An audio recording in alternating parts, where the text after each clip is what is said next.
Ce programme est financé par les amis et partenaires du ministère de Joyce Meyer. Nous laissons la peur nous submerger, nous rendre malheureux et nous tourmenter. Puis-je simplement dire haut et clair, vous ne pouvez pas vivre pleinement et avoir peur en même temps.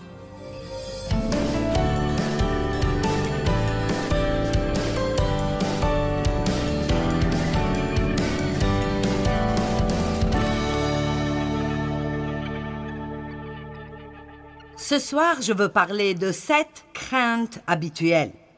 Nous allons parler de quelques domaines très pratiques où nous laissons la peur nous submerger, nous rendre malheureux et nous tourmenter. Puis-je simplement dire haut et clair, vous ne pouvez pas vivre pleinement et avoir peur en même temps. Vous ne pouvez pas vivre pleinement et avoir peur en même temps. La peur, 1 Jean 4 dit, la peur cause le tourment. Elle nous tourmente. Et ainsi, certaines sont des craintes que vous pouvez avoir et ne savez même pas que vous les avez. Vous ne le savez pas. Mais ce sont des choses que Dieu m'a aidé à surmonter à travers les années et ils ont apporté beaucoup de liberté dans ma vie. La première dont je veux vous parler est la peur de ne pas être agréable à Dieu. Et je pense que beaucoup de gens ont ça. Ils pensent que Dieu est en colère contre eux fréquemment. Si je pouvais juste être meilleur, alors peut-être que Dieu serait plus satisfait. Maintenant, j'avais cette peur parce que mon père n'était jamais satisfait quoi que je faisais. Et je voulais lui plaire, mais j'avais toujours peur de ne pas lui plaire. Alors j'ai reproduit cela dans ma relation avec Dieu. Mais même si vous n'avez pas été maltraité dans votre enfance, vous pourriez avoir eu des parents magnifiques et avoir toujours cette crainte subtile que vous n'êtes tout simplement pas agréable à Dieu. Voyons juste si quelqu'un là est d'accord avec moi. Parce que parfois vous avez l'air si innocent que je ne sais pas si vous avez besoin de ça ou pas. Romains 8:15 dit que nous n'avons pas reçu l'Esprit Saint pour que nous soyons une fois de plus sous l'esclavage de la peur. Nous avons reçu l'Esprit Saint, l'Esprit d'adoption. Dieu nous a adoptés, ça veut dire qu'il vous a choisi. Il n'était pas obligé de vous choisir, il vous a choisi à dessein et savait déjà toute mauvaise chose que vous alliez jamais faire. C'est bien mieux que vous n'agissez.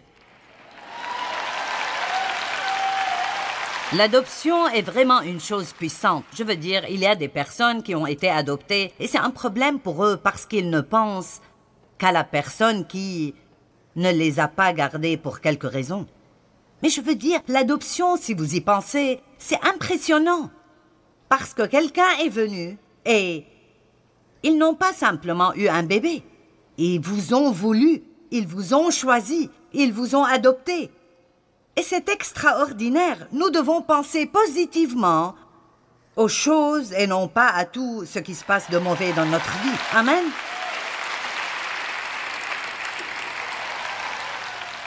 Jean 6, 28 et 29 m'a beaucoup aidé quand je passais par ces choses. Parce que si vous avez peur de ne pas être agréable à Dieu, vous allez tout simplement vous tuer à essayer de faire tout comme il faut et être vraiment bon et vous assurer de faire assez pour que Dieu soit content de vous. Mais quand vous essayez de plaire à Dieu par vos propres œuvres, quoi que vous fassiez, vous aurez toujours peur qu'il ne soit pas heureux.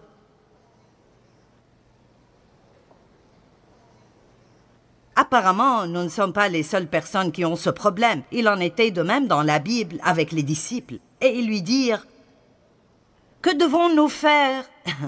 Et c'est une question que nous nous posons tout le temps. Que veux-tu que je fasse? Que veux-tu que je fasse? Que veux-tu que je fasse? Que devons-nous faire pour pouvoir faire habituellement les œuvres de Dieu? Que devons-nous faire pour accomplir ce que Dieu exige? Ou que devrons-nous faire pour plaire à Dieu? Et Jésus répondit, Jésus a dit cela, le travail ou le service que Dieu exige de vous est que vous croyez. Oui, Jésus, et quoi encore?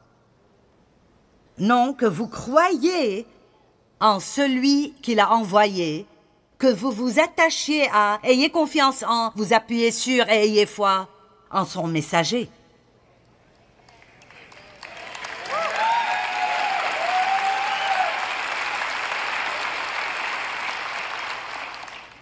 Et vous savez, parfois j'aime quand je peux voir les gens faire.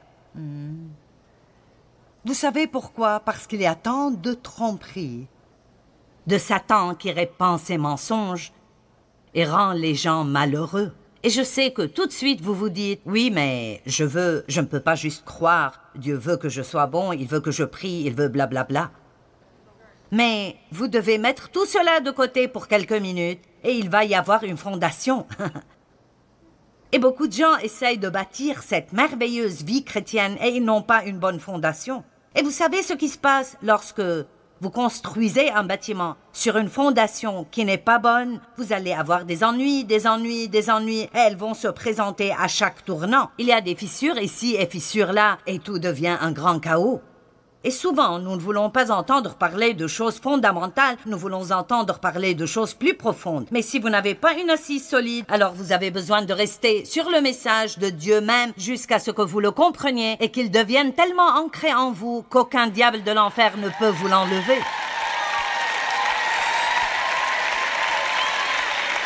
Et je dis tout le temps que juste parce que nous l'avons souligné dans notre Bible ne veut pas dire que nous le comprenons.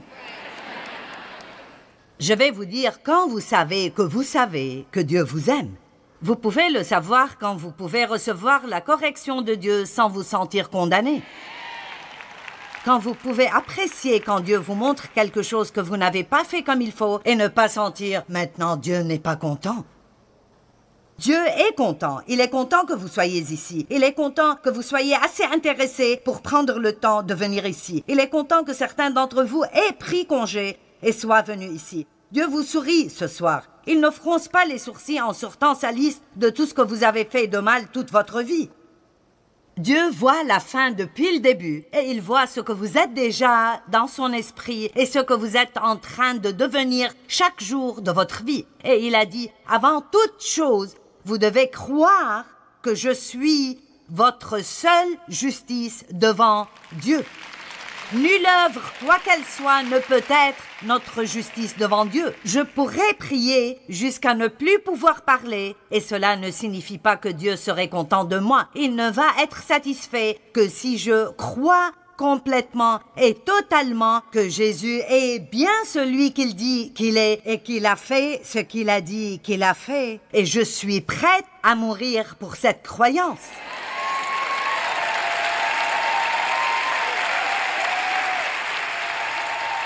Vous voyez, j'ai décidé il y a longtemps que je vais être tout à fait partante. Ou pas du tout. Je vais croire tout le livre ou je ne vais rien croire du tout.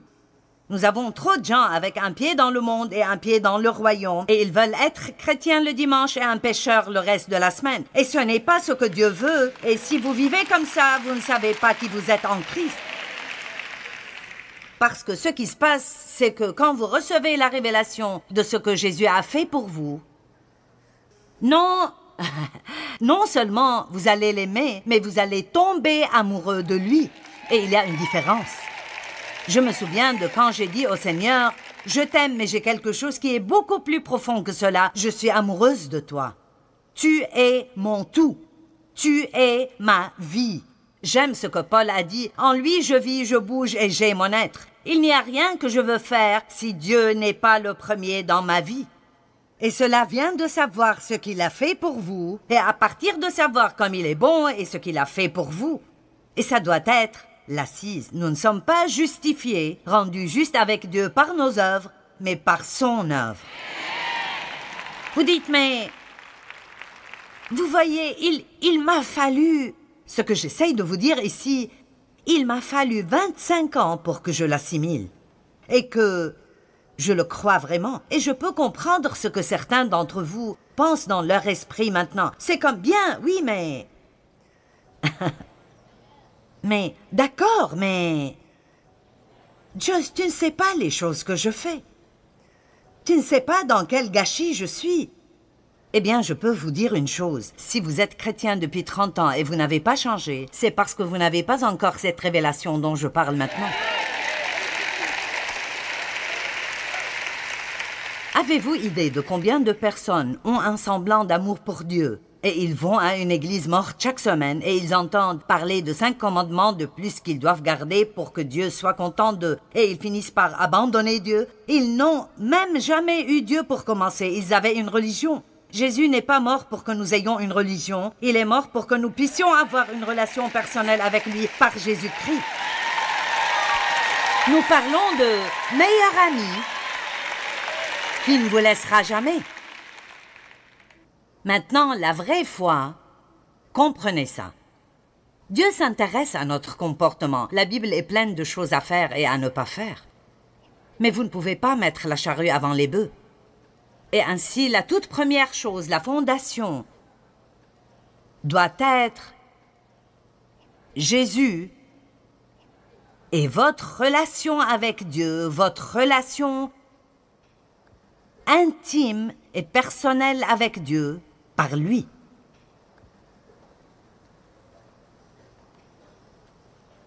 Et une fois que vous avez cela, la bonne croyance commencera à produire un bon comportement. Le bon comportement ne produit pas une bonne relation, il ne le fera jamais. Mais la bonne relation va produire un bon comportement. Redisons cela. Le bon comportement ne produit jamais une relation juste avec Dieu, parce que nous ne sommes pas justifiés devant Dieu par nos œuvres. La justification vient seulement par la foi. Martin Luther a apporté cette révélation à l'Église. La foi, et non pas les œuvres, est le seul moyen par lequel nous pouvons jamais être justifiés ou vous tenir devant Dieu comme si vous n'avez jamais péché. C'est ce que c'est que d'être justifié, de se tenir devant Dieu. La Bible dit que lorsque nous nous repentons de nos péchés, il les éloigne de nous autant l'Orient est éloigné de l'Occident. Et comprenez cela, il ne s'en souvient plus non plus. Mon Dieu, il ne s'en souvient plus. Alors pourquoi ne pas arrêter de parler tous les jours à Dieu de choses que vous avez faites il y a 20 ans qu'il a déjà pardonnées et oubliées?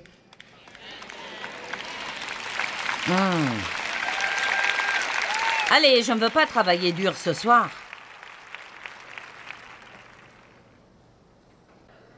Changer de comportement ne produira jamais la justice devant Dieu. Vous avez déjà vu ce jeu d'enfant appelé « Tabasser la tête » ? J'en ai un, mais je n'ai pas pensé l'amener ici.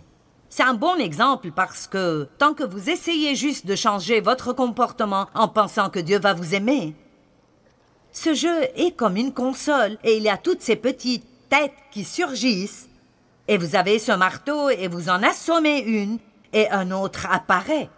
Et vous en assommez un autre et une troisième surgit ailleurs. Eh bien, c'est comme ça quand nous essayons de changer de comportement, pensant que cela va pousser Dieu à nous accepter et à nous aimer. Il vous aime déjà. Il vous aimait avant que vous ayez débarqué sur cette planète. Maintenant, les gens deviennent tout simplement silencieux lorsque je dis cela. Écoutez-moi bien. Dieu ne vous aimera pas plus qu'il ne le fait en ce moment même.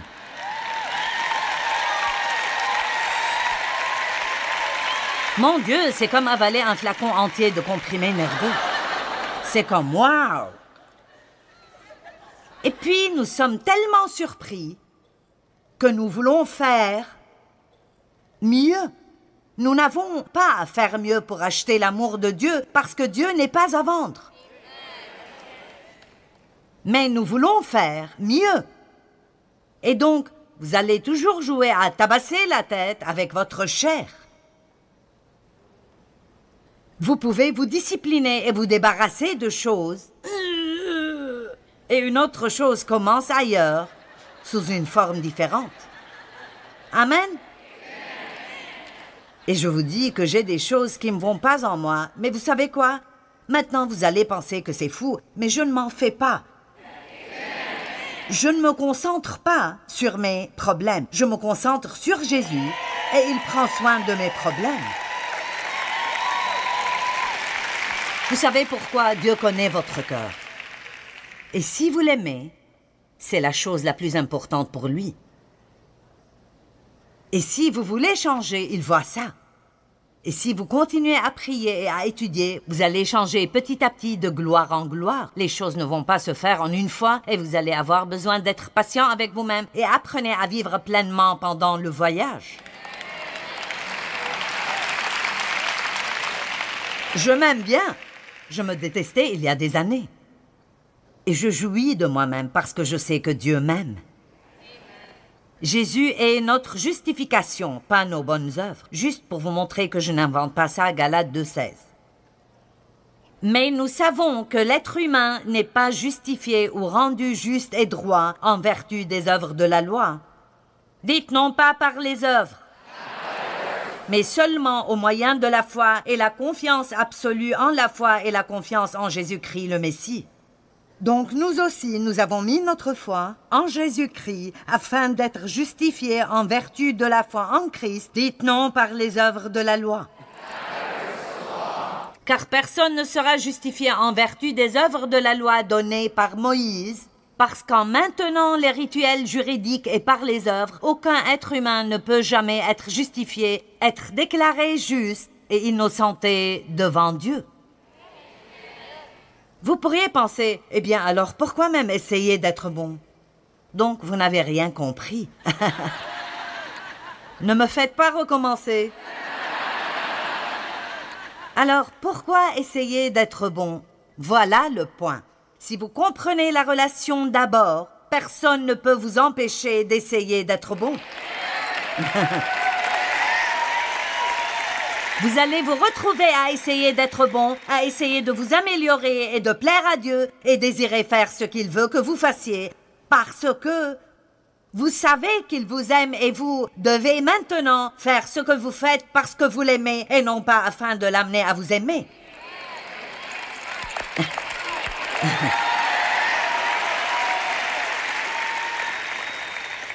Vous ne savez pas ce que j'ai vécu avant de finalement comprendre ça à cause de la façon dont j'ai été élevée. Oh mon Dieu, il m'a fallu si longtemps pour arriver au point où je pouvais croire ça totalement.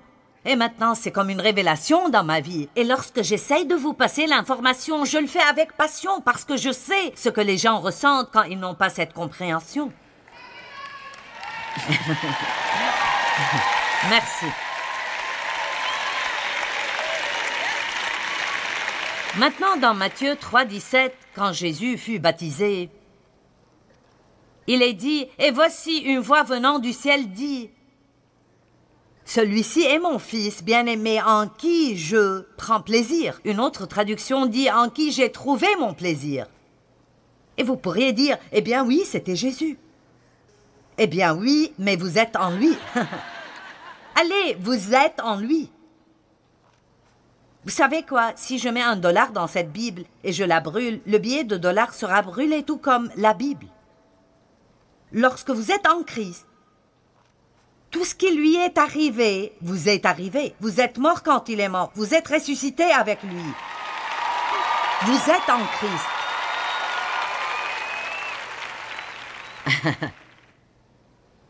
Et donc, vous êtes les bien-aimés. Oh, allez, Joyce, n'exagère pas. C'est un peu beaucoup. Eh bien, d'accord. Faisons un petit voyage ici. Daniel, chapitre 9, verset 23. Et c'était avant le Christ. C'était un gars qui attendait l'avènement du Messie.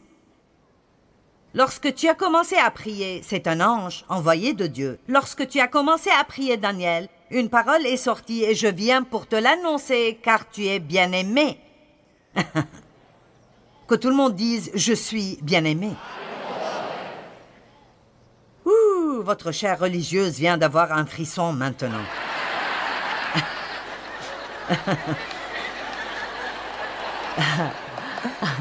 Je suis aimé. Wow! Et l'ange me dit, chapitre 10, verset 11, « Ô Daniel, homme bien-aimé !» Et le chapitre 10, verset 19, dit « N'aie pas peur, homme bien-aimé !» Allez, vous voyez ça? « N'aie pas peur, homme bien-aimé !» Ne vis pas dans la peur parce que j'ai ce qu'il te faut. Je t'aime, tout va s'arranger. Sois tranquille et vois le salut de l'Éternel qu'il va travailler pour toi. » Jean a parlé de lui-même. Jean, le disciple Jean, l'apôtre Jean, a écrit le livre de Jean. Et dans le livre de Jean, il parle de lui-même encore et encore comme étant le bien-aimé, Jean le bien-aimé. Je suis le disciple que Jésus aimait. Maintenant, vous savez, jusqu'à présent, et de temps en temps, cette déclaration m'irrite un peu. Et je pensais encore une fois l'autre jour avant de vous le dire. Quel genre de personne vient juste vous dire « Je suis celui que Jésus aime. Je suis le bien-aimé. » Et j'ai eu ma réponse. Vous savez qui fait ça? Quelqu'un qui est confiant et audacieux. Parce que quand on connaît l'amour de Dieu, alors vous ne pouvez pas vivre dans la peur parce qu'il vous donne une confiance, une audace et une garantie que le diable ne sait absolument pas quoi faire avec. Allez.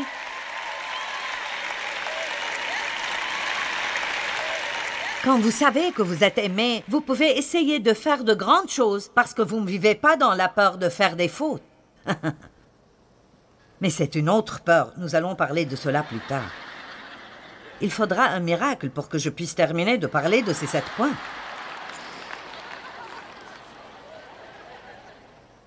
David, le psalmiste David, son nom signifie bien-aimé. Je suis le bien-aimé de Dieu. J'ai commis un meurtre et un adultère. Dieu m'aime.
Nous avons besoin d'une révélation de ce que cela signifie d'être une nouvelle créature en Christ. Ce qui est ancien est passé, toutes choses sont devenues nouvelles.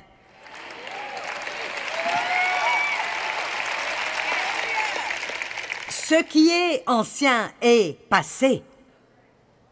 Dieu pardonne nos péchés, il les oublie et les éloigne, autant l'Orient est éloigné de l'Occident. Oh, nous sommes en train de tuer des démons religieux ce soir. Et nous en avons tous un peu en nous. Il y a un homme ici ce soir qui parlait à Dave. Et il a passé combien? 6 ans en prison, Dave? Il a été sauvé dans sa prison en regardant nos émissions. Vous savez, il est ici ce soir. Et écoutez, il est ici ce soir et Dieu l'aime autant que n'importe qui d'autre dans cette salle. Et en fait, il pourrait être plus enthousiasmé pour lui qu'il ne l'est pour nous, parce que lorsque le mouton s'était perdu et a été retrouvé, il y a eu de grandes réjouissances pour celui qui est revenu.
Quand l'enfant prodigue a quitté et est revenu et le père a voulu faire une fête pour lui, le frère aîné, le frère religieux, a dit « Je ne vais pas à la fête ».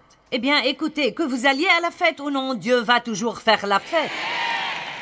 Et j'ai décidé que j'y vais. Je vais à la fête que Dieu programme. Amen. Alors, frère, où que tu sois, nous t'aimons. Tu y es accepté. Totalement et complètement accepté. Tu n'as jamais abaissé la tête par honte. Dieu va faire de grandes choses pour toi. Amen. En fait, où es-tu? Es-tu sur le balcon? Es-tu ici? Lève-toi, fais-moi signe, crie, fais quelque chose. Viens ici et laisse-moi prier pour toi.